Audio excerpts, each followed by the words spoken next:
Я півроку кашель лікувала, доки не ісключила каптопрес.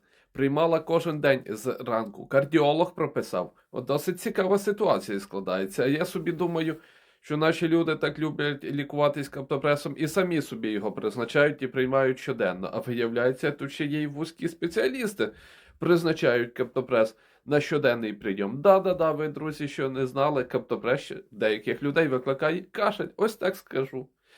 І досить цікавий спеціаліст-кардіолог, що призначив каптопрес.